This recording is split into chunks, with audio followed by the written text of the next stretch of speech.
il faut essayer d'être régulier à 2 heures près. C'est-à-dire que si vous le prenez tous les jours, n'importe quoi, à 20 heures, votre traitement, vous avez une fenêtre de tir, voilà, entre 18 et 22 heures, 2 heures avant, 2 heures après. Si vous oubliez passer ce temps-là, il vaut mieux sauter la prise et attendre la prise du lendemain. Hello et bienvenue sur Parole de bipolaire, le lieu d'échange autour de la bipolarité.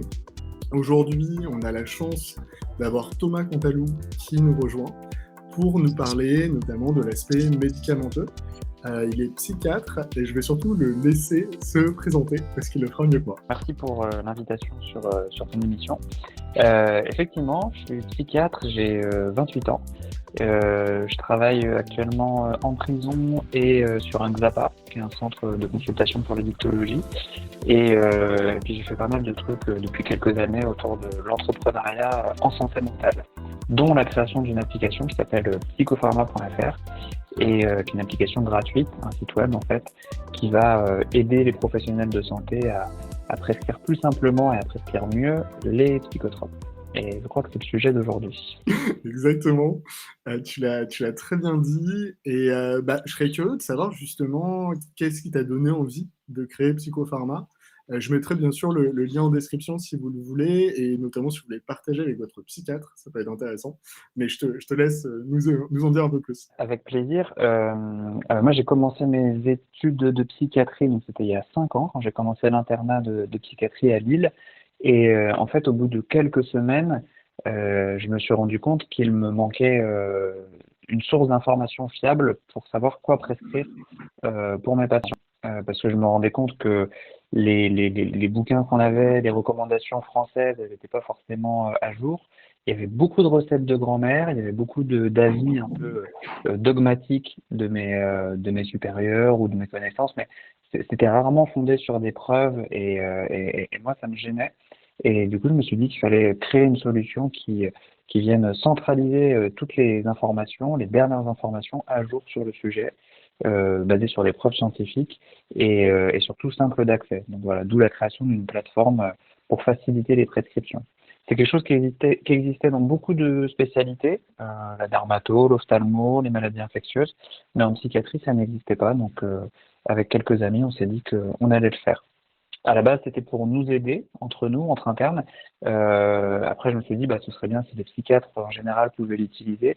Et on s'est rendu compte, au final, que c'était surtout les médecins généralistes, les infirmiers et les pharmaciens qui utilisaient l'application. Hyper intéressant et pour quelles raisons d'ailleurs? C'est plutôt les médecins généralistes? Je pense que les psychiatres, je vais me mettre dans la boucle, on n'aime pas nous dire ce qu'on a à faire. On est censé avoir étudié, avoir lu des livres, appris des choses.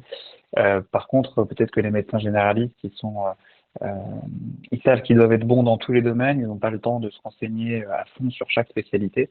Donc, quand il y a un nouvel outil qui vient leur faciliter les choses, je pense qu'ils sont plus facilement preneurs. Pareil pour les Ok. pharmaciens et les infirmiers. C'est vrai que dans la psychiatrie, mais comme dans quasiment tous les domaines, il y a des vraies différences entre les générations et entre la manière de travailler, et notamment sur cet aspect médicamenteux. Il y a tellement d'approches différentes, et notamment de médicaments différents. Et en fait, moi le premier, enfin, étant moi-même bipolaire, enfin, comme tu le sais, comme vous le savez, c'est un vrai sujet et tu te poses énormément de questions lorsque un psychiatre te prescrit un médicament. Est-ce que tu le prends? Est-ce que tu le prends pas? Est-ce que c'est la bonne dose? Comment est-ce qu'il fait pour savoir? Et tu vois, pour te raconter un peu moi mon parcours, en fait, j'ai fait une première dépression et d'ailleurs plusieurs par la suite et des phases hypomaniaques sans être diagnostiqué, alors que j'ai dû voir, je dirais, 5 psychiatres différents. Et c'est seulement il y a quelques années que j'ai été finalement diagnostiqué. Et un peu à chaque fois, au bout de 20 minutes de consultation, on m'a prescrit des antidépresseurs, ou voire même, quand j'ai été diagnostiqué, un médicament. Et j'étais un peu perplexe à chaque fois parce que je me disais, en fait, il ne me connaît pas encore et il me demande de prendre un médicament toute ma vie. Et j'avais du mal à l'accepter et à prendre conscience que c'était une nécessité, parce que maintenant je prends des médicaments. Et en fait, c'est un psychiatre qui a eu, alors je sais pas si c'est une meilleure communication, mais en tout cas, qui m'a d'abord dit de lire un livre et qui m'a d'abord dit prenons le temps, on va refaire le point ensemble, et c'est suite au deuxième rendez-vous qui m'a en fait proposé de prendre des médicaments et qui m'a dit que c'était d'ailleurs pas une obligation, que là j'ai eu envie de prendre des médicaments. Et enfin, je te raconte un peu mon expérience, mais je pense que beaucoup d'entre nous se posent ces questions-là de comment est-ce qu'on fait pour avoir confiance et travailler avec son psychiatre pour trouver justement le bon traitement. Et je sais pas si tu as un peu des retours d'expérience, je suis curieux d'avoir ton avis, Thomas. C'est hyper intéressant ce que tu racontes et malheureusement, ce genre de retour d'expérience est assez fréquent. Et moi, j'ai souvent en consultation des patients qui vont me dire ah ben, j'ai vu trois psychiatres différents, j'ai eu trois plus ou moins diagnostics différents parce que une fois sur deux, on m'a pas dit ce que j'avais non plus. Et voilà la liste des traitements qu'on m'a prescrits, ça me convient pas, comment vous pouvez m'aider, quoi. Donc c'est assez fréquent malheureusement. Euh, je pourrais pas parler au nom de toute une profession. Tu parlais de générations différentes aussi en termes de psychiatres. C'est sûr. Je pense que la société elle évolue, la façon qu'on a d'enseigner et d'apprendre la psychiatrie elle évolue aussi. Le rapport médecin-malade de manière générale il évolue aussi. La relation devient de plus en plus horizontale au fil du temps. Donc tout ça fait que les choses évoluent. Même si c'est un constat assez triste ce que tu dresses de par ton expérience personnelle, j'ai tendance à dire que je suis naïf et optimiste, mais je me dis que ça ne pourra que évoluer dans le bon sens dans le futur. Ah, mais là-dessus, je suis tellement d'accord avec toi, et je trouve qu'il y a une vraie amélioration, et grâce aussi à ce que tu fais, parce que, enfin, tu nous en as pas parlé, mais tu fais aussi une newsletter. Peut-être que tu peux nous en dire un peu plus. Oui, ouais, avec plaisir. Quand je dis que la relation médecin-malade, elle horizontalise, pardon, c'est aussi parce que les moyens de communication, ils ont évolué, et les moyens d'obtenir de l'information, ils ont évolué récemment enfin récemment, ça fait déjà 20-30 ans avec Internet, mais cet accès à l'information, il redonne le pouvoir aux patients. Et il redonne le pouvoir sur ses traitements, sur la connaissance de sa maladie, on n'est plus obligé d'aller acheter un livre, de galérer un peu pour avoir de l'info sur ce qu'on ressent. En 3 clics, on sait parfois précisément ce dont on souffre, ce qu'on ressent. On peut même rencontrer des gens qui souffrent de la même chose que nous, etc., etc. Et dans ce changement de paradigme, le fait qu'on redonne du pouvoir aux patients et qu'on fasse descendre le médecin sachant de son piédestal, je me suis dit que ce serait pas mal de créer une newsletter, donc ça s'appelle Mental Weekly.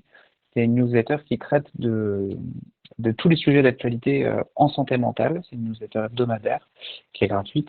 Et l'idée, c'était vraiment d'aborder la santé mentale dans son ensemble, de pas parler que de la maladie, que de la psychiatrie non plus, parce que la santé mentale, on parle souvent de continuum, même si c'est un peu aussi décrié ce modèle-là, mais en tout cas, la santé mentale, c'est plein de choses. C'est pas que la maladie, c'est aussi avoir confiance en soi, savoir gérer ses émotions, bien dormir, avoir un bon rapport à l'alimentation, aux addictions, etc., etc. Donc on essaye de parler de tout ça, on essaye aussi de parler d'un versant un peu plus politique, un versant aussi économique, financier, parce que c'est aussi euh, comment dire, il y a une activité économique liée à la santé mentale, liée à la psychiatrie, et le fait de donner de l'information le plus simplement possible et le plus largement possible, je pense que ce sera quelque chose qui pourra être forcément bénéfique au bout du compte. Ouais, mais c'est tellement vrai en fait de réussir en fait à concevoir la santé comme quelque chose d'holistique, où c'est pas uniquement les médicaments ou le psychiatre ou le psychologue, etc., mais c'est vraiment un tout. Et pour revenir un peu au sujet des médicaments, je suis curieux de savoir un peu, via ton expérience, de quelles informations as-tu besoin, ou même ont besoin les psychiatres de manière générale, pour trouver les bons médicaments?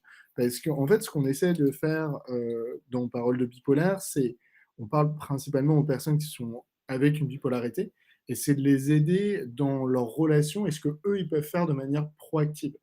parce que bah, voilà, ils ont un rôle à avoir pour aller mieux, et notamment dans la communication et pour donner ces informations. Et bah, voilà, comment est-ce qu'on devrait faire en tant que personne bipolaire pour que ça se passe le mieux possible là-dessus? C'est une très bonne question et comme tu le dis, il s'agit d'une relation et donc la relation, sans mauvais jeu de mots, elle n'est pas unipolaire justement.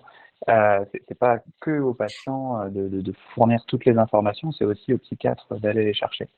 Euh, Néanmoins, si on veut mettre toutes les chances de son côté et être sûr d'avoir, enfin, en tout cas le plus de chances d'avoir un traitement qui nous corresponde le mieux possible, effectivement, il va falloir donner quelques renseignements qui vont pouvoir nous aider, nous, psychiatres, à nous guider dans la prescription.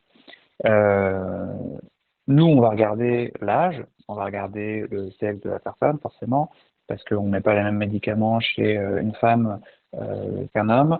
Si, par exemple, la femme elle a un désir de grossesse dans les mois ou les années à venir, on regarde l'âge parce que, pareil, les médicaments ne sont pas filtrés de la même manière au fil de la vie. Et en tant que patient, on peut aussi donner des informations que le médecin ne voit pas de prime abord, qui sont, par exemple, dans le cadre de la maladie bipolaire, est-ce que je souffre plutôt de dépression ou plutôt de phase maniaque ou hypomaniaque? Est-ce que mon sommeil est plutôt allongé ou raccourci? Est-ce que mon appétit a plutôt augmenté ou diminué? Est-ce que je fume des cigarettes ou est-ce que je ne fume pas de cigarettes? Parce que ça aussi, ça peut changer le métabolisme des médicaments, c'est-à-dire la vitesse à laquelle ils vont agir et la puissance avec laquelle ils vont agir. Euh, donc tous ces renseignements, ça peut être important de les donner à votre médecin. Tout ce qui va être aussi insuffisance rénale, insuffisance hépatique, c'est des informations que le psychiatre il est censé aller chercher, mais qu'on peut donner aussi spontanément, parce qu'en fonction de nos comorbidités, si on a une insuffisance du foie ou des reins, bah pareil, on va privilégier certains ou autres médicaments. Voilà. C'est quand même des petits renseignements que normalement le psychiatre va aller chercher. Hein. Je le redis, c'est une relation, donc c'est un échange. Et c'est pas Ouais. juste, on Non, mais n'arrive c'est pas juste avec son intéressant. dossier médical. Vas-y, je t'en prie, je t'en prie. Alors, j'ai l'impression qu'il y a un tout petit décalage, mais on va réussir. Ouais, ce que je voulais te demander, c'est, alors, tu as toutes ces informations que tu as bien expliquées pour aider le psychiatre donc dans le fait de prescrire les bons médicaments. Tu as aussi Psychopharma, donc que les psychiatres peuvent utiliser. Et qu'est-ce que tu penses de tout ce qui est utilisation de biomarqueurs? Je vais te parler, d'ailleurs, on en a parlé juste avant, mais d'une une application qui s'appelle Jardin Mental, qui a été créée par le ministère de la Santé et qui permet en fait de proposer aux patients d'aller ajouter des informations sur sa santé. Alors, c'est du déclaratif sur cette application-là, pour des raisons d'ailleurs de données. Ça va être mon humeur du jour, est-ce que j'ai pris mes médicaments, est-ce que j'ai consommé potentiellement des drogues, comment est-ce que est mon sommeil, et puis vraiment des zones texte. C'est des informations ensuite qu'on peut partager avec son psychiatre. Et je suis curieux de savoir, voilà, est-ce que c'est des choses que toi, tu as déjà vu utiliser, ou voire même, pour aller un petit peu plus loin, est-ce que tu as déjà vu des gens te partager un peu leur nombre de pas pour justement avoir encore plus d'informations? Est-ce que c'est des choses qui se font ou pas? Alors, j'avais pas compris, je voudrais que tu m'avais dit jardin montagne. Je ne connaissais pas, mais oui, jardin mental, je connais. J'ai pas de patients qui utilisent ça. C'est pas les seuls à proposer ce genre d'outils. Donc c'est du recueil actif de données, c'est-à-dire que le patient doit faire un effort pour rentrer ces informations-là.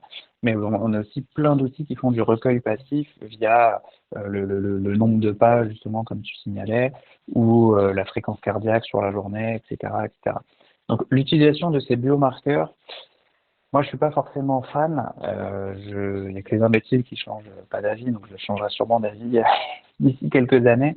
Mais pour moi, la santé mentale et les émotions, c'est surtout la gestion des émotions, c'est quelque chose qui n'a pas forcément besoin d'être mesuré. On n'est pas des robots et cette quête de perfection ou du fait que les choses soient ordonnées, rangées, ne dépasse pas certains seuils.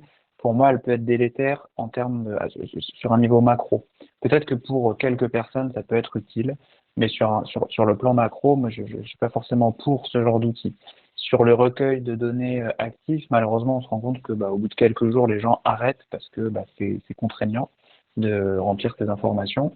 Et sur le plan du recueil de passif, je suis pas pour non plus parce que, voilà, encore une fois, on n'est pas des robots et on n'a pas à tout notifier, screener en permanence. Pour te donner une petite anecdote, moi j'ai un collègue qui a une Apple Watch, donc qui mesure sa fréquence cardiaque en permanence, et un jour il est venu me voir un matin en me disant tiens, t'as vu ma Apple Watch, elle m'a dit que j'étais descendu à 50 battements par minute cette nuit, qu'est-ce qu'il faut que je fasse à ton avis? Je lui avais dit à mon avis, il faut que tu enlèves ta Apple Watch. Faut pas que tu dormes avec, c'est ça le vrai problème. Et parce que c'est normal d'avoir une fréquence cardiaque qui diminue pendant son sommeil, mais surtout, voilà, c'est pas pour moi une bonne idée de tout screener. J'ai un autre ami pareil avec une Apple Watch qui me disait, tiens, regarde, aujourd'hui, j'ai été anxieux, alors que je me suis pas forcément senti anxieux, mais du coup, ça va le conditionner à croire que effectivement, il n'a pas passé une bonne journée sur le plan des émotions, etc., etc. Enfin, tu vois où je veux en venir? Moi, je suis pas forcément fan de ces biomarqueurs. Je sais pas si en pratique, ça peut nous faire gagner du temps en consultation. Et je ne sais pas si c'est le but non plus ultime, que les consultations soient de plus en plus courtes. Je ne sais pas si c'est la réponse aux problèmes de mémographie médicale ou aux problèmes de mauvais diagnostics ou de mauvaises prescriptions. J'imagine que les solutions sont peut-être un peu ailleurs. En fait, c'est assez particulier, tu vois, c'est un sujet que je trouve assez passionnant parce il y a des enjeux derrière qui sont liés à des aspects économiques et notamment à des... Parce qu'on a tendance à l'oublier, même si en France, la santé est encore à améliorer, enfin, je pense à, par exemple, à un continent comme l'Afrique, où il n'y a pas toujours des psychiatres, du tout même, dans certains endroits, ou pour une question de moyens ou autre. Et ouais, il faut quand même trouver quelque chose, il faut quand même proposer quelque chose. Et ça, c'est peut-être aussi pour ces raisons-là que ça commence à faire à voir le jour, on va dire. Mais c'est intéressant ce que tu dis dans le fait que ça peut entraîner un conditionnement et que ça peut aussi avoir des effets délétères. Tu aurais quoi comme recommandation d'ailleurs pour se poser la question de se dire est-ce que c'est fait pour moi ou pas les biomarqueurs et dans quelle mesure? Est-ce que tu prends ta température tous les jours, Clément? Clairement non. Voilà. Est-ce que tu prends ta tension artérielle tous les jours? Peut-être que tu vas me dire oui, mais peut-être que j'aime bien non. En gros, tu vois, ces biomarqueurs, le poids, la température, la fréquence cardiaque, etc., c'est pas des choses qu'on est censé mesurer tous les jours. Et pour les émotions, pour moi, c'est pareil. Alors, si malheureusement tu souffres d'hypertension artérielle, peut-être que là, ton cardiologue va te dire, il faut que tu prennes ta tension artérielle tous les matins, tous les midis, tous les soirs. Peut-être que, effectivement, pour certaines maladies psychiatriques, c'est pareil. On peut demander parfois de screener davantage son humeur, son sommeil, son anxiété, etc. Ça peut faire partie de la thérapie. Mais pour moi, c'est pas quelque chose qu'il faut faire tous les jours, toute sa vie, jusqu'à sa mort. Ça me paraît un peu comment dire, la balance avantage-inconvénient, entre guillemets, le rapport qualité-prix, pour moi, n'est pas forcément intéressant. Et ce que je te disais, c'était qu'à l'échelle macro, à mon avis, c'est même délétère, mais forcément, au cas par cas, peut-être que tu vas réussir à résoudre un problème d'insomnie, un problème de troubles alimentaires, etc., etc., qui peuvent être des symptômes lorsqu'on souffre d'un trouble bipolaire, grâce à la mesure de certains biomarqueurs. Non, c'est intéressant. En fait, moi, j'ai plus le nom de la boîte, j'avoue, mais je vais la retrouver.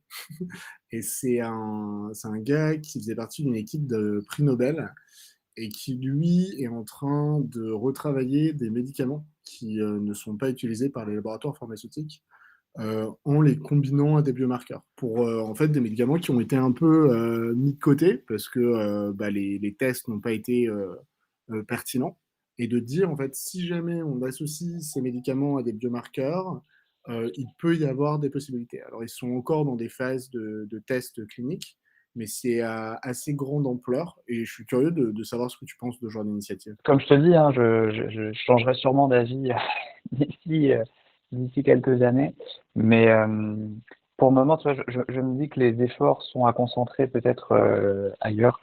Et si on veut être vraiment pragmatique et efficient, euh, c'est peut-être pas avec les biomarqueurs qu'on va réussir d'un point de vue de santé publique, encore une fois. Je pense peut-être en trop macro, mais pour moi, les solutions dont on a besoin tout de suite maintenant, c'est pas forcément les biomarqueurs. C'est une stabilité économique, c'est manger à sa faim, c'est avoir des logements décents, c'est ne pas avoir cette démographie médicale qu'on a actuellement. Enfin, tu vois, ça passe par plein d'autres déterminants euh, que cette médecine de précision qui paraît alléchante et ou porteuse d'espoir. Mais tu vois, enfin, d'une manière très pragmatique, je me dis qu'on pourrait aussi concentrer les efforts sur, sur d'autres sujets. Mais cette recherche m'intéresse, et ça m'intéresse beaucoup que si tu retrouves le nom de ce prix Nobel, de ce chercheur, parce que, euh, parce que la société, elle change aussi par les gens qui innovent, par les extrêmes, entre guillemets. Donc, faut jamais être complètement fermé à ce genre d'initiative, au contraire. Et je l'avais trouvé, je sais pas si tu connais enfin, si vous connaissez d'ailleurs le podcast Stigma. Je sais pas si tu Ouais. connais. Bah, c'est plutôt solide. Moi, j'aime bien comme podcast. Et n'hésitez pas d'ailleurs, c'est anglophone par contre, mais, mais c'est plutôt pas mal. Et c'était l'un des invités. Ouais, donc ben, je vais revenir un peu sur la partie médicaments. Et notamment, tu m'expliquais la complexité donc, et les informations nécessaires pour trouver les bons médicaments. Et il y a quelque chose aussi que je trouve un petit peu compliqué, c'est bah, les effets secondaires. Parce qu'on sait tous que sur la bipolarité, il peut y avoir des effets secondaires importants. Et ce que je vois énormément et qui m'attriste, c'est qu'il y a beaucoup de personnes qui, parce que les effets secondaires sont parfois compliqués, décident d'arrêter leur traitement et parfois même sans en parler et sans se faire accompagner par leur psychiatre, ce qui entraîne très souvent bah, des conséquences particulièrement compliquées et donc bah, qui peuvent arriver à des hospitalisations et autres. Et je serais curieux de savoir un petit peu, toi, là-dessus, si tu dois te mettre un petit peu dans la peau du patient, c'est-à-dire qu'on fait tous un petit peu ce trade-off en se disant, bah, les médicaments vont m'aider à me rétablir et entre guillemets «à trouver une certaine stabilité». Maintenant, je suis pas prêt non plus à, faire trop de concessions et c'est toujours ce trade-off à avoir et comment est-ce que tu expliquerais ça et comment est-ce que tu nous aiderais en fait à réussir à comprendre et à faire ce trade-off justement? Ouais, et ben écoute, c'est super intéressant et c'est tout à fait légitime surtout. Euh, Il n'y a pas énormément de médicaments. En psychiatrie, on a 100 médicaments, grosso modo, pour toutes les pathologies. Euh, pour la bipolarité, il y en a encore moins, du coup. Et il y a quelques classes. Donc, tu as, le lithium, tu as les antiépileptiques et tu as les antipsychotiques. Donc, ces trois traitements, c'est les trois traitements de fond, grosso modo, pour les troubles bipolaires. Et en fait, normalement, le choix d'un médicament, il se fait en fonction des symptômes, comme ce que je te disais tout à l'heure. Est-ce qu'il y a plutôt des épisodes dépressifs? Est-ce qu'il y a plutôt des épisodes maniaques, etc. Et il se fait surtout sur la préférence, normalement, du patient, selon le profil d'effet indésirable du médicament. C'est pareil pour les antidépresseurs, pour les gens qui souffrent de dépression. Bien souvent, en fait, on choisit un antidépresseur en fonction du profil d'effet indésirable. Donc c'est un peu triste, mais ça fait vraiment partie de la discussion normalement. C'est forcément chaque médicament a ses petites spécificités. On va plutôt jouer sur l'anxiété, plutôt jouer sur la dépression, plutôt jouer sur ci, sur ça. Mais la composante entre guillemets effet indésirable, ça va être quelque chose de très important. Il y a beaucoup d'effets indésirables pour les psychotropes qui apparaissent en début de traitement pendant 10-15 jours et qui ont tendance à s'apaiser avec le temps. Donc ça, c'est quelque chose qu'il faut vraiment garder en tête et qu'il faut vraiment, nous, en tant que psychiatre, expliquer aux patients, mais j'en parle du coup pour les auditeurs de ce podcast qui seraient concernés.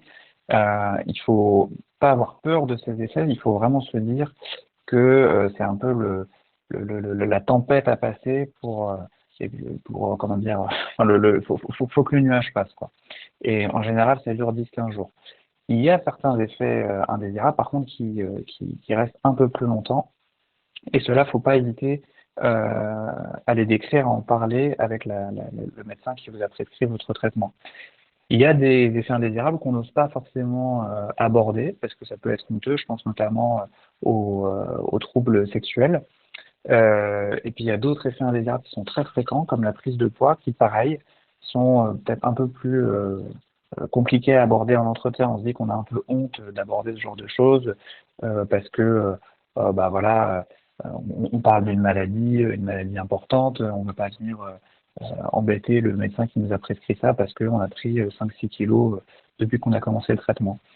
Mais en fait, si, il vaut mieux en parler parce que tous les médicaments n'ont pas le même profil d'effet indésirable et il y a des médicaments qui vont pas toucher la libido, il y a des médicaments qui vont pas toucher la prise de poids, etc.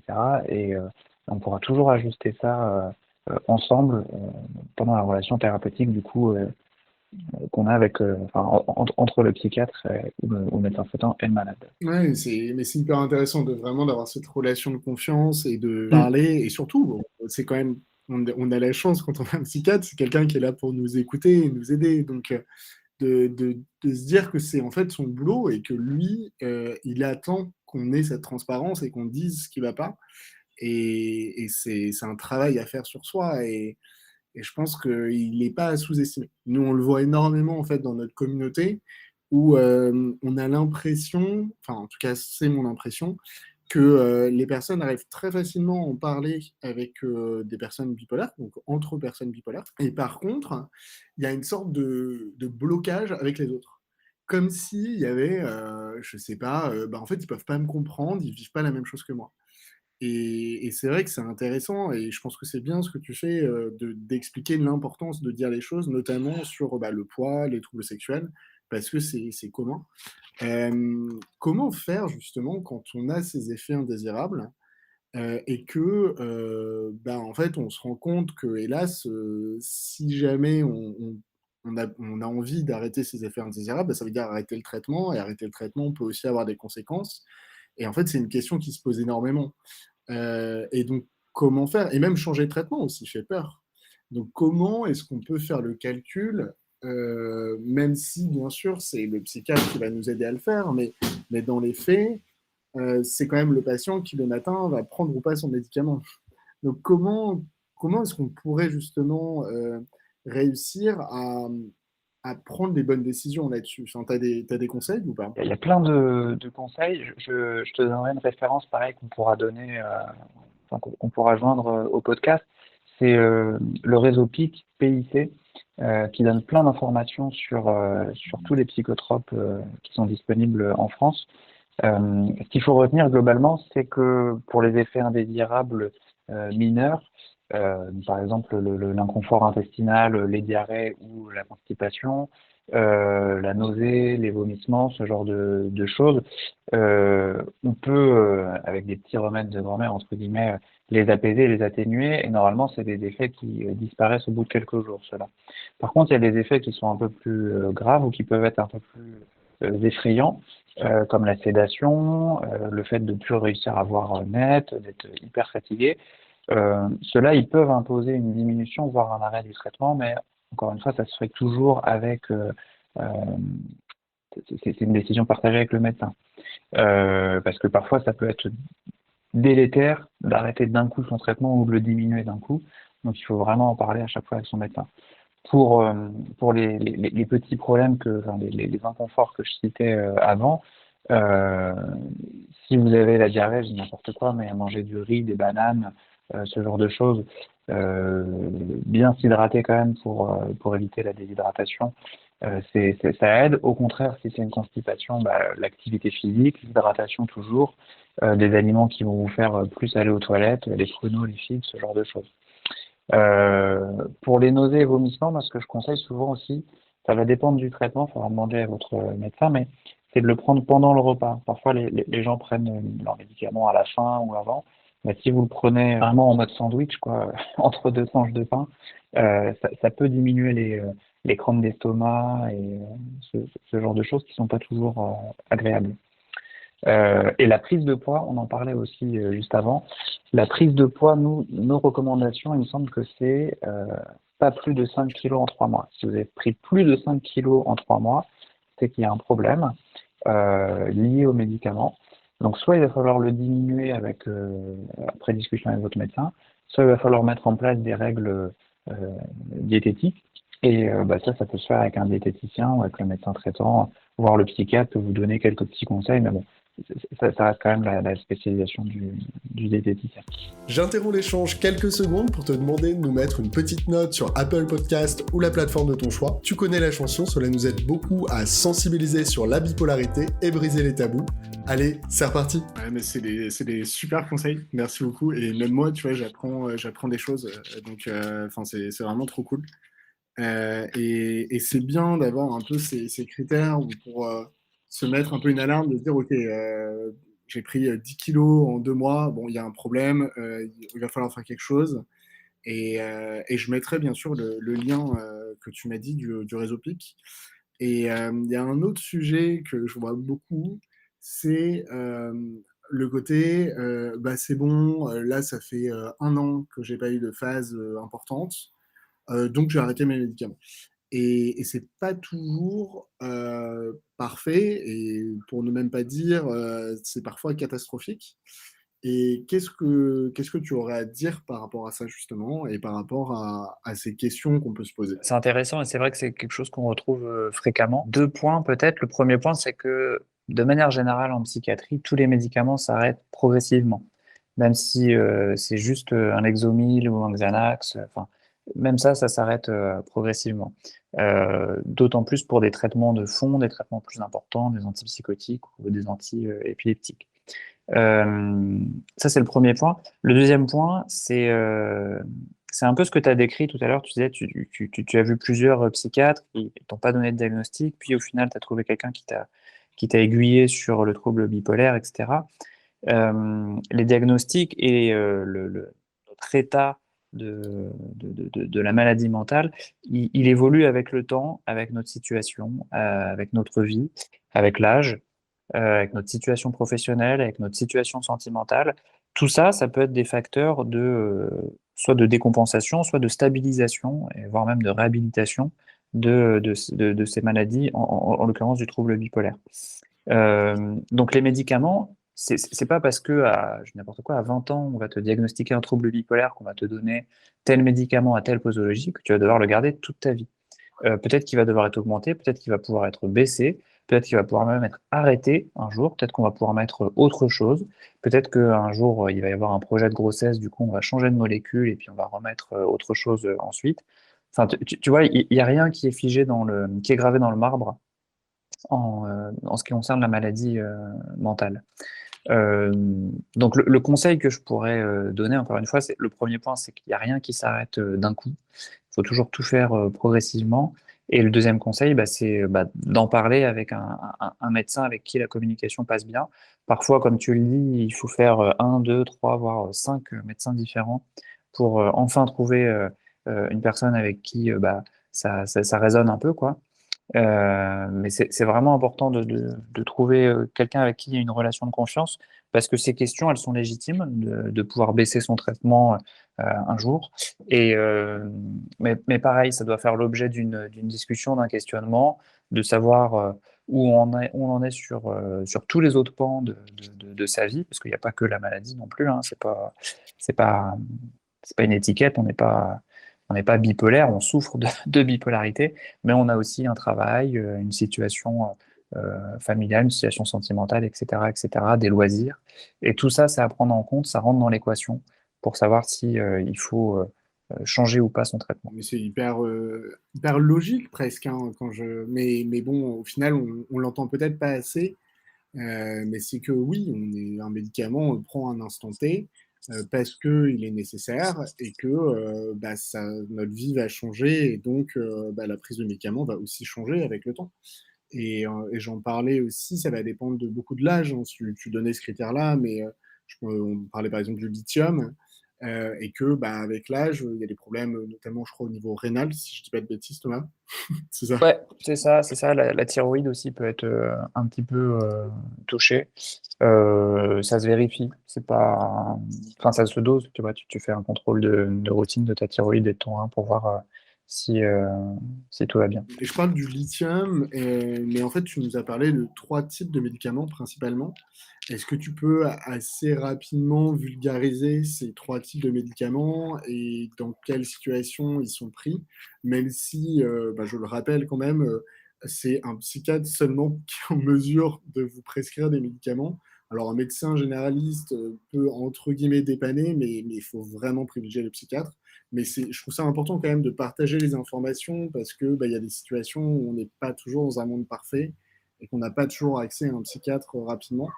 Donc voilà, si tu peux donner un petit peu les grandes lignes sur différents traitements. Bah, je vais pas trop rentrer dans les détails, mais en gros, effectivement, le, le, le lithium, c'est un des traitements les plus anciens. C'est le plus recommandé, normalement, mais malheureusement, c'est pas le plus prescrit parce qu'il fait un peu peur.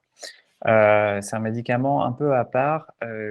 Globalement, ce qu'il faut retenir, c'est que c'est un médicament qui va pas jouer sur la libido. Par contre, il va faire prendre beaucoup de poids en général. Il peut sédater pas mal aussi, fatiguer. C'est un traitement qu'il faut prendre régulièrement, qui va faire l'objet de certains dosages sanguins. On va doser la lithiémie, donc c'est le taux de lithium dans votre sang, pour savoir si il est à la bonne dose. C'est un médicament, pareil, qui va être un peu contraignant parce que en cas de déshydratation ou de surhydratation, bah, ça va changer sa concentration et ses effets. Donc voilà, ça demande juste euh, une bonne observance, entre guillemets, d'être assidu et de bien pouvoir le vérifier, de bien connaître sa maladie et son ressenti avec ce traitement-là pour, euh, pour que tout se passe bien.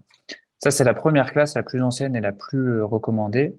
Et ensuite, à côté, on a deux autres classes. On a les antiépileptiques, donc qui sont des traitements qu'on donnait à la base pour euh, traiter les gens qui souffrent de crise d'épilepsie. Peut-être que ça parlera à certaines personnes, c'est le Tegretol et le Lamictal notamment, et aussi tout ce qui est Dépacote, Dépakine, Dépamide, qui font, bon, qui ressemblent à la même molécule. C'est le valproate. Euh, Ces médicaments, du coup, c'est des anti-épileptiques. Ils vont pas jouer énormément non plus sur la libido. Ils vont pas forcément faire prendre beaucoup de poids non plus, et ils vont pas sédater non plus beaucoup. Ils sont quand même indiqués en deuxième intention parce que parfois ils sont un peu moins efficaces et souvent en fait ils ont beaucoup d'interactions avec plein d'autres traitements. Donc si vous avez déjà d'autres maladies chroniques ou vous prenez d'autres traitements, c'est pas toujours très pratique d'avoir des antiépileptiques sur son ordonnance. Et enfin, la dernière classe, qui est souvent utilisée par les psychiatres parce que en général, ils la connaissent bien, c'est les antipsychotiques. C'est les médicaments qu'on donne aussi pour la schizophrénie, mais qu'on peut donner aussi dans d'autres cas particuliers. Euh, les plus connus, et la plus recommandée dans cette classe thérapeutique, c'est le Xeroquel ou quetiapine. Mais on a aussi la Abilify et le Risperdal qui sont beaucoup prescrits en France, et le Zyprexa.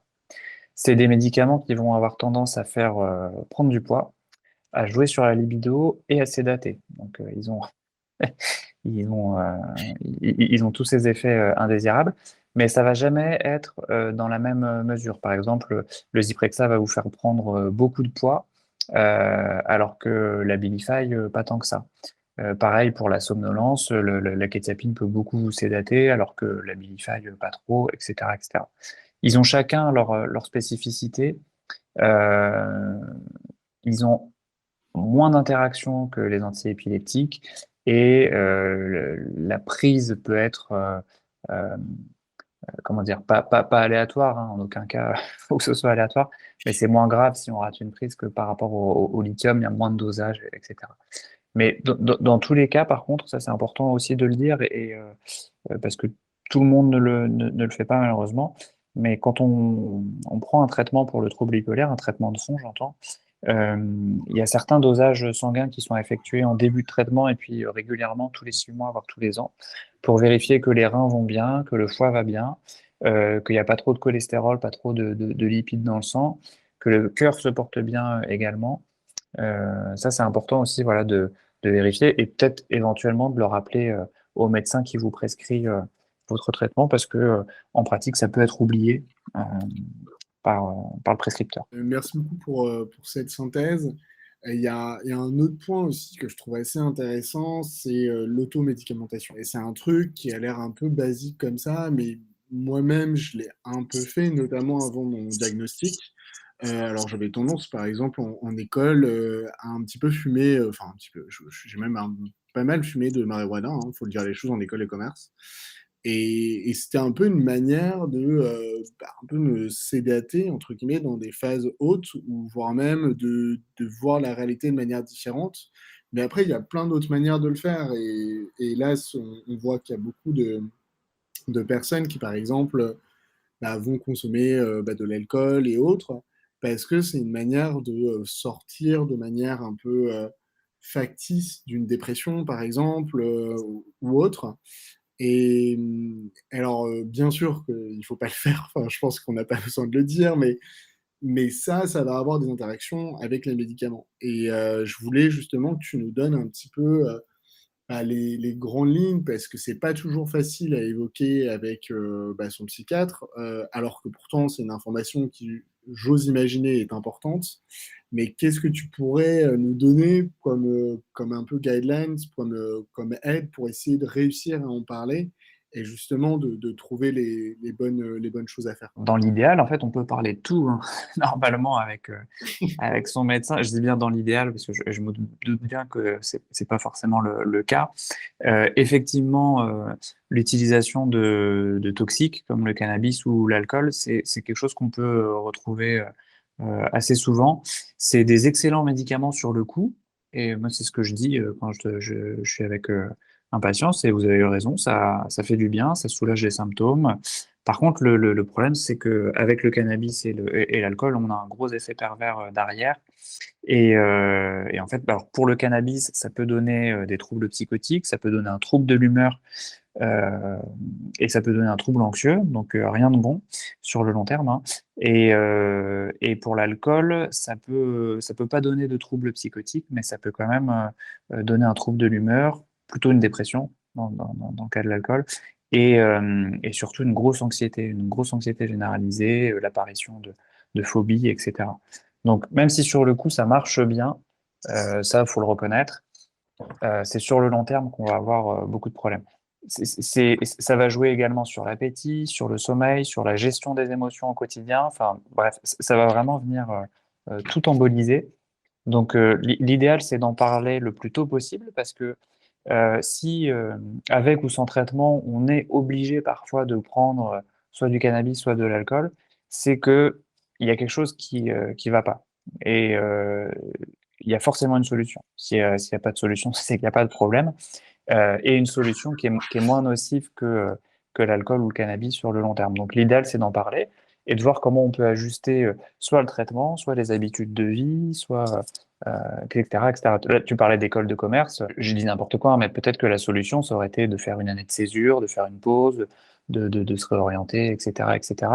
Mais en tout cas, le fait d'en discuter aurait euh, sûrement permis, j'imagine, de, de faire autrement et de limiter les risques que ça aggrave ton état de santé mentale. Ouais, mais tu le dis assez bien et en fait, enfin, je trouve on n'en parle pas tant que ça, mais la prise de drogue, souvent, c'est pour soulager quelque chose d'inconfortable et c'est à cause d'un manque. C'est parce que on a besoin de combler ce manque qu'on va prendre généralement une drogue. Et donc, c'est sûr que le problème de fond, il ne sera pas réglé. Et bon, mais c'est pas toujours facile. Et j'aime bien la manière dont tu le dis, et qui est de déculpabiliser la personne pour pouvoir ensuite trouver des solutions, d'être dans une optique vraiment positive. Je trouve ça assez intéressant. Tout à fait. La chasse aux sorcières, c'est pas quelque chose qui marche, que ce soit en médecine ou dans tous les domaines. Et je pense que plus il y aura de pédagogie, dans un sens comme dans l'autre, plus on arrivera vers quelque chose de vertueux et qui fonctionne. Alors, je vais noter pas mal de questions et en fait, je trouve qu'on n'en parle pas beaucoup. J'avais été étonné. Tu parlais de la prise de médicaments et de moment de la prise de médicaments. Est-ce que là-dessus, tu vois des guidelines et enfin des guidelines, je devrais le dire en français, pardon, mais des, des conseils pour peut-être prendre un médicament? J'ai eu l'impression que c'était qu'il fallait le faire de manière assez régulière, mais est-ce que toi, tu donnes des conseils à tes patients pour ne pas oublier et pour justement les prendre régulièrement? Alors, c'est une bonne question. Je t'avoue que j'ai jamais pensé à donner des conseils, parce que j'en ai pas de toute façon, pour ne pas oublier la prise d'un médicament. Pour, euh, pour chaque médicament moi, que je prescris, je précise l'heure et la façon de prendre le médicament. Il y a des médicaments qui peuvent pas être coupés en deux, et des médicaments qui peuvent. Il y a des médicaments qu'on peut même broyer dans un verre de jus d'orange. Il y a des médicaments qu'on peut pas associer à certains aliments. Il y a des médicaments qu'il faut prendre plus tôt le matin, d'autres plus tôt le soir. Mais ils ont tous leur profil, donc je vais pas pouvoir tout lister là aujourd'hui. En général, c'est écrit sur la notice, hein. Donc faut pas hésiter à la lire, cette notice. Et vous pouvez demander au médecin effectivement qu'est-ce qui correspondrait le mieux à votre situation, parce que parfois on a le choix. Il y a des médicaments qu'on peut prendre à n'importe quel moment de la journée, pour peu qu'ils soient pris régulièrement, c'est-à-dire toutes les 24 heures ou toutes les 12 heures. Et bah parfois ça va mieux, comment dire, mieux vous correspondre de le prendre plus tôt le matin, parce que vous avez l'impression que ça vous booste un peu, ou que ça améliore votre humeur. Ou d'autres personnes vont préférer prendre le soir parce que ça a tendance à sédater, à fatiguer, et du coup ça permet de s'endormir plus facilement. Ce qu'il faut retenir, c'est que il y a quand même un petit message. Il faut essayer d'être régulier à 2 heures près. C'est-à-dire que si vous le prenez tous les jours, n'importe quoi, à 20 heures, votre traitement, vous avez une fenêtre de tir, voilà, entre 18 et 22 heures, 2 heures avant, 2 heures après. Si vous oubliez passer ce temps-là, il vaut mieux sauter la prise et attendre la prise du lendemain. En aucun cas, il faut prendre double prise si on a oublié la, la prise précédente. Je le dis, mais j'imagine que ça peut être une question qui nous traverse l'esprit, de se dire, bah tiens, si je l'ai oublié, je prends double dose le lendemain. Ouais, et tu vois, je savais pas. Donc, merci pour l'info. Parce que, ouais, je l'avoue, hein, moi, le premier, ça m'arrive d'oublier. Ouais. Et on a beau se dire, en fait, moi, j'utilise un pilulier. Donc, c'est vraiment la méthode la plus classique possible. Mais ça marche bien. Tu vois, je suis pas très techno là-dessus. Donc, mais bon, chacun son truc, hein. Et Ah ouais, c'est vrai t'as tout que, à fait raison. en fait, ouais, alors moi je pourrais passer, je pense, facilement 1 heure de plus avec toi, mais on s'était fixé un horaire et j'aime beaucoup terminer par cette question que je pose un peu systématiquement. Si tu avais une baguette magique, qu'est-ce que tu changerais pour le sujet de la santé mentale? Bon, ce serait un petit coup de baguette magique, mais qui aurait des effets à long terme, je pense. Je changerais la façon qu'on a de communiquer euh, à propos de la santé mentale. Je pense que c'est un mot ou une expression, un concept qui est encore un peu nouveau pour beaucoup de monde. Euh, Moi, je travaille en prison actuellement, et quand je parle de dépression, de santé mentale à mes patients, on dit en rigolant. Enfin, ils me disent en rigolant, de toute façon, c'est un truc de blanc, ou c'est un truc qui n'existe pas, ou c'est un truc de femme. Et, euh, et en fait, ils ont pas tort, dans le sens où, en fait, bah voilà, ils donnent leur point de vue, et ils, ils expriment quelque chose qu'on leur a appris, que la société leur a montré. Et moi, j'aimerais, si j'avais une baguette magique, c'est changer cette vision des choses, et que tout le monde puisse comprendre et prendre conscience, pardon, qu'il a une santé mentale, que tout le monde a cette santé mentale, qu'il n'y a pas de santé sans santé mentale. Et je pense qu'il y aura des efforts de la part des médias, des communicants, des politiques publiques, sur la façon qu'on a de communiquer à propos de ça, pour qu'on se détache justement de tous ces clichés qui collent à la peau de la santé mentale, et que je viens de citer. Donc c'est pas hyper ambitieux, mais je pense que ça pourra vraiment aider sur le long terme beaucoup Ah, de monde. si, c'est ambitieux, parce que de bien le faire, et c'est pas si simple que ça. Et d'ailleurs, tu fais partie de la solution, donc c'est déjà une très belle chose avec ce que tu fais actuellement. Et ouais, c'est un sujet qui me tient aussi beaucoup à cœur. Donc je me retrouve dans ce que tu dis, ne serait-ce que de dire haut et fort, ça existe, et pour autant, bah voilà, à partir du moment où on met en place les bonnes choses, et donc on a parlé des médicaments aujourd'hui avec son psychiatre, mais il y a tellement d'autres choses à faire, bah, tu peux avoir une vie hyper heureuse et même enfin, vivre peut-être différemment. Je pense qu'il faut dire les choses. Moi, ça a été peut-être l'un des trucs les plus particuliers, ça a été de prendre conscience que je pouvais pas faire exactement tout comme les autres. Et que, par exemple, quand mes potes vont en boîte de nuit et boivent plutôt pas mal d'alcool, en fait, c'était un truc que moi, je pouvais pas faire. Et que oui, je pouvais prendre quelques verres et jouer aux fléchettes. Bon, j'aime bien les fléchettes, j'avoue, jusque minuit, 1 heure, mais que après, je faisais pas la sortie en boîte. Et après, il faut jamais dire jamais, mais ça a été peut-être l'un des trucs les plus importants. Et je trouve le fait que ne serait-ce que de communiquer là-dessus, ça peut avoir un bel impact et de dédramatiser aussi les choses, de voir que, bon, bah voilà, on peut vivre avec. Mais c'est hyper intéressant et enfin, j'ai énormément appris. Sincèrement, Thomas, je pense que merci parce que il y avait vraiment, vraiment du contenu et là, je trouve, on n'exploite pas assez et où la connaissance, peut-être n'est pas encore assez bien divulguée. Je me dis toujours que, en fait, le plus important, il faut que ça soit fun et il faut qu'on ait envie de manger, en fait, cette connaissance. Mm. Et je trouve que tu le fais très bien dans la manière de communiquer et du coup, bravo par rapport à ça, je te le dis du fond du cœur. Écoute, merci pour tous ces retours positifs, Clément. En tout cas, c'était un plaisir de partager tout ça avec toi aujourd'hui pour tes auditeurs et tes auditrices. Merci beaucoup Thomas, c'était vraiment un plaisir. Je te dis à très bientôt et puis passe une très belle journée. Pour trouver toutes les informations autour de la bipolarité, je vous donne rendez-vous sur notre site internet hopestage.com, hopestage.com, et je vous dis à très bientôt.